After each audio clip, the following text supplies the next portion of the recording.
নমস্কার, আমি Abhijit Das, মাইনেটেড YouTube channel এবং মাইনেটেড ওয়েবসাইটের সকলকে স্বাগত। আজ আমরা পড়ব কি নন ডেটা টাইপ সম্পর্কে।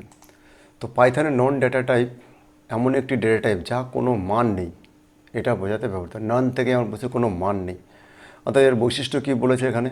নন একটি বিশেষ মান, মানে একটি বিশেষ মান, মানে কোনো মান নেই, আবার বিশেষ মান, অর্থাৎ এটি নির্দিষ্ট করে যে ভেরিয়েবলে কোনো ডেটা নেই। অর্থাৎ নন হলো পাইথনের একটি কিওয়ার্ড। এটা none equal to not zero, false বা খালি স্ট্রিং নয়। তো এখানে দেখো আমাদের খালি স্ট্রিং, এখানে একটু খেয়াল রাখবে, এখানে none equal to not zero, zero না, বা ফলস বা খালি স্ট্রিংও নয়।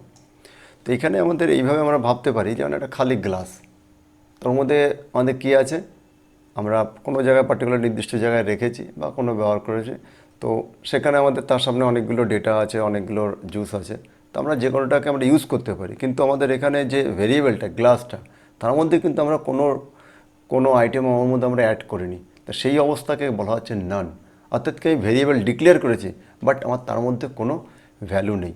আমরা এর আগে যতগুলো আমরা ডেটা টাইপ পড়েছি, তা সবগুলোতে আমরা কী হয়েছি, যখন একটা ভেরিয়েবলের নাম দিয়েছি এবং তার সঙ্গে তার ভ্যালু দিয়েছি, তো সেরকম আমরা তার তেমনই আমার দরকার, সেই জন্য আমরা সেখানে ভেরিয়েবল এবং নাম আমার দিয়েছি। কিন্তু এখানে এমনও কিছু কিছু ক্ষেত্রে আমাদের প্রোগ্রাম করতে গেলে দরকার হয় যে আমরা আগে থেকে ভ্যালুটা ডিক্লেয়ার করে রাখবো, কিন্তু আমি সেটাকে তার মধ্যে কোনো ভ্যালু দিব না, পরে আমার প্রয়োজন অনুযায়ী আমি তার মধ্যে ভ্যালু পুট করব।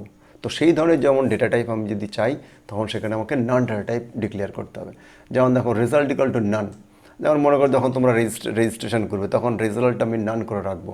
কারণ কি, তোমরা তখন কোনো পরীক্ষা দেওয়া রেজাল্ট এখনও হয়নি, পাস করেছো কি ফেল করেছো, সেই জন্য নান রাখি। যখন আমি তার পরীক্ষায় পাস করবে, তখন তার ভ্যালুটা এখানে আমি বসিয়ে দিব। তো সেরকম ক্ষেত্রে কি নান করা আছে। কিন্তু এখানে যেমন কথা নান নট জিরো, আমি যদি না রেজাল্ট ইকুয়াল টু জিরো করে দিই, তাহলে কিন্তু কোনো রেজাল্ট ভ্যালু তুমি জিরো হয়ে গেল আগে থেকে। তো কিন্তু জিরো নয়, কিন্তু কোনো ভ্যালু আমরা ইনপুট করতে পারবো।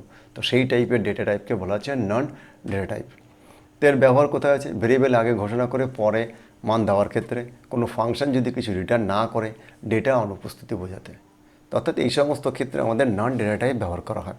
তো এখানে সংক্ষেপে কিছু নন ডেটা টাইপ হলো পাইথনের এমন একটি ডেটা টাইপ যা কোনো মানের অনুপস্থিতি বোঝায়, অর্থাৎ মান নেই।